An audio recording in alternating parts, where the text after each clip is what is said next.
बिस्मिल्लाहिर्रहमानिर्रहीम। अस्सलाम वालेकुम। कैसे आप सब लोग? आई होप कि आप सब ठीक होंगे। अपने लास्ट लेक्चर में हम लोगों ने नाउन के बारे में डिस्कस किया था। हम लोगों ने पहले पार्ट्स ऑफ स्पीच के बारे में डिस्कस किया। 9 पार्ट्स ऑफ स्पीच को हम लोगों ने डिस्कस किया। फिर हम लोगों ने कहा था कि हर पार्ट को हम लोग जो है वो डिटेल में डिस्कस करेंगे। सबसे पहले हम लोगों ने नाउन और उसकी टाइप्स को डिस्कस किया था। उसकी डिफरेंट टाइप्स को हम लोगों ने डिस्कस किया था। Proper noun, common noun, countable noun, uncountable noun, concrete noun, abstract noun, verbal noun, singular noun, plural noun, ये सारी हम लोगों ने नाउन की टाइप्स डिस्कस की थी। आज हम वर्ब के बारे में डिस्कस करेंगे और इसकी टाइप्स को डिस्कस करेंगे। वर्ब किसी भी काम को, किसी भी एक्शन को जो हम परफॉर्म करते हैं उसको हम लोग वर्ब कहते हैं। सबसे पहले अगर हम लोग वर्ब की बात करें, कोई भी काम हो जाए, स्लीप, ईट, राइज, राइट, रीड, ये सारे आपके काम हैं जो आप डेली रूटीन में भी करते हैं। डेली इवेंट्स भी आपके होते हैं ये वाले कि रोज़ की बुनियाद पर हम लोग जो काम करते हैं, या रोज़ की बुनियाद पर ना भी करें वैसे भी जो हम काम करते हैं, जो हम एक्शन परफॉर्म करते हैं, उसको हम लोग वर्ब कहते हैं। तो आज हम लोग आगे से इसकी टाइप्स डिस्कस करेंगे कि वर्ब की कौन कौन सी टाइप्स हैं, उनको डिटेल में डिस्कस करने की कोशिश करेंगे। तो सबसे पहले इसकी टाइप्स डिस्कस कर लेते हैं। सबसे पहले आपका आता है रेगुलर वर्ब। जैसे कि नाम से ही शो हो रहा है कि रेगुलर मतलब कोई एक रूटीन है या रूटीन का टास्क है। अब इसका ये होता है कि कुछ वर्ब्स ऐसे हैं जब हम लोग उसकी फॉर्म्स बनाते हैं, प्रेजेंट, पास्ट, पास्ट पार्टिसिपल, जिसको हम लोग फर्स्ट, सेकंड, थर्ड फॉर्म भी कहते हैं। जब उनकी फॉर्म में हम लोग चेंजिंग करते हैं तो कुछ हमारे पास वर्ब ऐसे होते हैं जो एक सेट रेगुलर पैटर्न जो होता है उसको फॉलो करती है। यानी कि एक ट्रेडिशनल पैटर्न जो है, हर वर्ब के आगे ईडी लगा के आपकी सेकंड और थर्ड फॉर्म बन जाती है, पास्ट और पास्ट पार्टिसिपल बन जाता है। इस रूल को जो फॉलो करते हैं, इस रूल के तहत जो आगे बनते हैं, उनको हम लोग कहते हैं, जिनकी फॉर्म्स चेंज होती हैं इस रूल के अकॉर्डिंग, उसको हम लोग रेगुलर वर्ब कहते हैं। जैसे कि played, stayed, pushed, killed, talked, यानी कि ये ऐसे वर्ड्स हैं। जब प्ले था तो हम लोगों ने आगे ईडी लगा के इसकी सेकंड और थर्ड फॉर्म बना दी, प्लेड, प्लेड। इसी तरह स्टे के आगे जब हम लोगों ने एडिशन की, stayed, stayed, pushed, pushed, killed, killed, talk, talk, talk, यानी कि ईडी लगा के हम लोगों ने ईडी की एडिशन करके यहाँ पे इसकी फॉर्म ऑफ वर्ब में चेंजिंग कर दी। देन नेक्स्ट पे हमारा इरेगुलर वर्ब। इरेगुलर से इशू हो रहा है कि यानी कि ये जो रेगुलर सेट पैटर्न है उसको फॉलो नहीं कर रहा। इरेगुलर वर्ब जो हमारे एक रेगुलर सेट पैटर्न होता है, जैसे कि ईडी ऐड करके हम लोगों ने सेकंड और थर्ड फॉर्म बनानी होती है, ये इरेगुलर वर्ब जो होते हैं हमारे, ये रेगुलर सेट पैटर्न को फॉलो नहीं करते, बल्कि ये इनकी सेकंड और थर्ड फॉर्म डिफरेंट होती है। जिस तरह गो है यहाँ पे लिखा हुआ, तो गो की अगर हम लोग सेकंड और थर्ड फॉर्म देखें तो वो गो, वेंट, गॉन, तीनों फॉर्म्स आपस में डिफरेंट हैं, कोई भी मैच नहीं कर रही। इसी तरह स्लीप की देखें, स्लीप, स्लेप्ट, स्लेप्ट, यानी कि इनमें चेंजिंग है। ये ईडी के वो जो सेट पैटर्न है उसको फॉलो नहीं कर रहे। Drink, drank, drunk, take, took, taken, eat, ate, eaten, write, wrote, written, read, read, read. अब रीड का ये होता है कि सेकंड और थर्ड फॉर्म स्पेलिंग सेम होती है लेकिन प्रोनाउंसिएशन में डिफरेंस आ जाता है। Read, read, red. Put, put, put, अब पुट में कोई चेंजिंग नहीं है। शर्ट, शर्ट, शर्ट, यानी कि ये एक रेगुलर सेट पैटर्न को फॉलो नहीं करते और इनकी अपनी फॉर्म्स होती हैं। कुछ ऐसे वर्ड्स होते हैं जो उनकी फर्स्ट फॉर्म होती है वही उनकी सेकंड और थर्ड फॉर्म भी वही होती है, सेम होती है। और कुछ ऐसे हैं जिनमें चेंजिंग आती है लेकिन वो काफ़ी डिफरेंट चेंजिंग्स होती हैं, जिस तरह go, went, gone, eat, ate, eaten, sleep, slept, slept. तो ये डिफरेंट है चेंजिंग, ये एक सेट पैटर्न को फॉलो नहीं करते, इसलिए इन्हें हम इरेगुलर वर्ब्स कहते हैं। हेल्पिंग और ऑक्सिलरी वर्ब्स। हेल्पिंग वर्ब ऐसे हम लोग यूज करते हैं जिसको हम लोग इज, एम, आर, वॉज, वर, ये has, have, had, do, does, ये सारे हमारे हेल्पिंग वर्ब हैं। क्योंकि helping verb basically helping verb और ऑक्सिलरी वर्ब वो होते हैं जो कि आपको टेंस चेंजिंग के बारे में बताते हैं। यानी कि अगर मैं कहती हूँ कि he is going to school, he was going to school, तो इन दोनों सेंटेंसेस में टेंसेस का डिफरेंस हमें हेल्पिंग वर्ब की वजह से फील हो रहा है। He is going to school, he was going to school, दोनों सेंटेंसेस में एक में इज और दूसरे में वॉज यूज हुआ है। दोनों में हेल्पिंग वर्ब का डिफरेंस आया है और उसी हेल्पिंग वर्ब के डिफरेंस की वजह से जो टेंस में चेंजिंग आई है वो हमें पता चल गई है कि ये एक प्रेजेंट टेंस की बात कर रहे हैं और दूसरे पास्ट टेंस की बात हो रही है। तो हेल्पिंग वर्ब आपके वो होते हैं जो कि एक तो आपके वर्ब को असिस्ट करते हैं, वर्ब के साथ यूज होते हैं, और दूसरा आपको टेंस के बारे में इंफॉर्मेशन देते हैं कि ये फिक्रा जो है, ये आपका सेंटेंस किस टेंस से बिलोंग कर रहा है, किस जमाने से बिलोंग कर रहा है। तो ये हेल्पिंग वर्ब, ये ऑक्सिलरी वर्ब, ये दोनों का, यानी कि आप हेल्पिंग वर्ब भी यूज कर सकते हैं और ऑक्सिलरी वर्ब भी इसके लिए वर्ड यूज कर सकते हैं। ये आपके लिए टेंस से रिलेटेड आपको इंफॉर्मेशन देते हैं, जमाने की तब्दीली के इसके जरिए आप शो करते हैं। Is, am, are, was, were, has, have, had, do, does, did, will, shall. जिस तरह आप अगर देखें प्रेजेंट के तो is, am, are, has, have ये आपके प्रेजेंट टेंस को शो करेंगे। वाज, वर, हैड, डिड ये आपके पास्ट टेंस को शो करेंगे। विल, शैल आपके फ्यूचर टेंस को शो करेंगे। तो ये आपकी टेंस चेंजिंग जो आपकी आ रही होती है ये उसको शो कर रहे होते हैं और ये उसके बारे में बात कर रहे होते हैं। देन नेक्स्ट पे आते हैं आपके लिंकिंग वर्ब।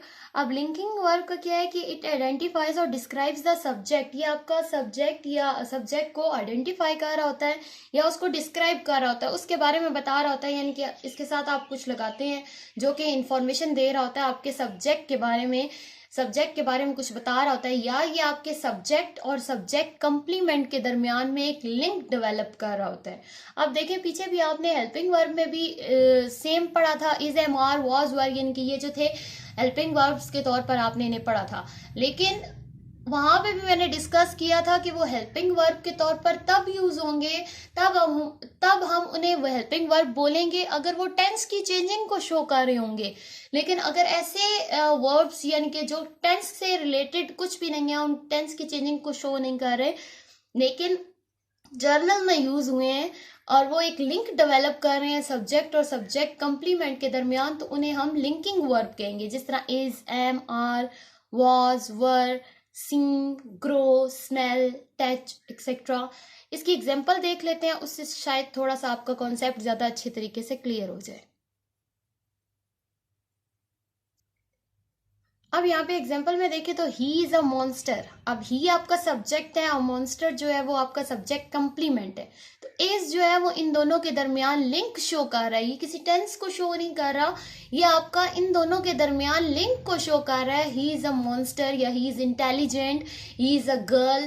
तो ये आपके लिंक को शो कर रहा होता है, आपके सब्जेक्ट और सब्जेक्ट कंप्लीमेंट के दरमियान में लिंक को शो कर रहा होता है। तो ये आपका लिंकिंग वर्ब होता है। इसी तरह ही लुक्स स्टनिंग। अब यहाँ पे भी वो उसके ही आपका सब्जेक्ट, स्टनिंग सब्जेक्ट कंप्लीमेंट, तो इन दोनों के दरमियान लुक्स जो है वो इन दोनों के दरमियान एक लिंक डेवलप कर रहा है, ही को डिफाइन कर रहा है, ही को आइडेंटिफाई कर रहा है। ऊपर वाले सेंटेंस में ही को आइडेंटिफाई किया जा रहा है कि ही इज अ मॉन्स्टर। नीचे वाले सेंटेंस में ही लुक्स स्टनिंग डिस्क्राइब कर रहा है कि ही लुक्स, अब उसकी लुक्स कैसी हैं, लुक्स को डिस्क्राइब किया जा रहा है। तो वो आपका जब ये डिस्क्राइब करता है, ये आइडेंटिफाई करता है आपके सब्जेक्ट को, तो वो आपका लिंकिंग वर्ब होता है। उम्मीद करती हूँ कि आपको कुछ ना कुछ अंडरस्टैंडिंग हुई होगी। हेल्पिंग वर्ब जो आपकी टेंस चेंजिंग को शो करता है और लिंकिंग वर्ब जो आपके सब्जेक्ट को डिस्क्राइब करता है या आपके सब्जेक्ट और सब्जेक्ट कंप्लीमेंट के दरमियान में एक लिंक डेवलप करता है, उसको हम लोग लिंकिंग वर्ब कहते हैं। इनमें माइनर सा डिफरेंस है, दोनों है सेम लेकिन इनके यूजेज में डिफरेंस है। Then finite verb. Finite verb आपके कौन से होते हैं? That agrees with the number and person of a subject. Agrees with the number and person of subject means कि आपका अगर कोई भी वर्ब में अगर आपके सब्जेक्ट के चेंज होने से वर्ब में आपके चेंजिंग आ रही है, वर्ब जो है वो आपके सब्जेक्ट के अकॉर्डिंग चेंज हो रहा है, तो वो आपका फिनाइट वर्ब होगा।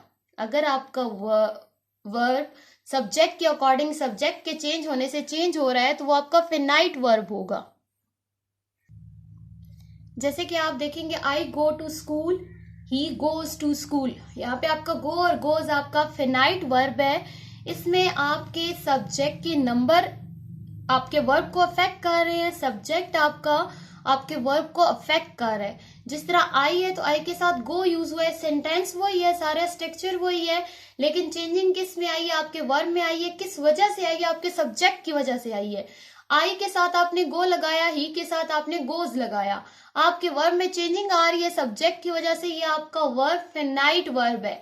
जहां पे आपके वर्ब में सब्जेक्ट की वजह से चेंजिंग आए वो आपका फिनाइट वर्ब होता है। Then non finite verb, non finite verb that does not agree with the number and person of subject, यानी कि जिसमें आपका सब्जेक्ट चेंज होता है या नहीं होता, सब्जेक्ट की वजह से आपके नॉन फेनाइट वर्ब में कोई चेंजिंग नहीं आती, उसका कोई इफेक्ट नहीं होता, वो आपका नॉन फेनाइट वर्ब होता है। किसी भी वर्ब पे अगर सब्जेक्ट की वजह से चेंजिंग नहीं आ रही तो वो आपका नॉन फेनाइट वर्ब होगा। जैसे कि I love reading books, he loves reading books. अब आपका यहाँ पे रीडिंग जो है वो नॉन फेनाइट वर्ब है, रीडिंग में चेंजिंग नहीं आ रही। आपका आई लव, अब आपने पहले में आई यूज किया एज अ सब्जेक्ट, लेकिन सब्जेक्ट की वजह से सेकंड में आपने ही यूज किया एज अ सब्जेक्ट, आई और ही चेंज हुए, लेकिन आपके उस चेंजिंग की वजह से आपके रीडिंग पे कोई इफेक्ट नहीं हुआ, रीडिंग वर्ब पे आपके कोई इफेक्ट नहीं हुआ, तो रीडिंग आपका नॉन फेनाइट वर्ब है। Difference between finite and non finite verb, अब आपको यहाँ पे एग्जांपल्स दी गई हैं। She tries to sing, I try to sing. अब आपके यहाँ पे दो वर्ब यूज हुए हैं, एक ट्राई और दूसरा सिंग।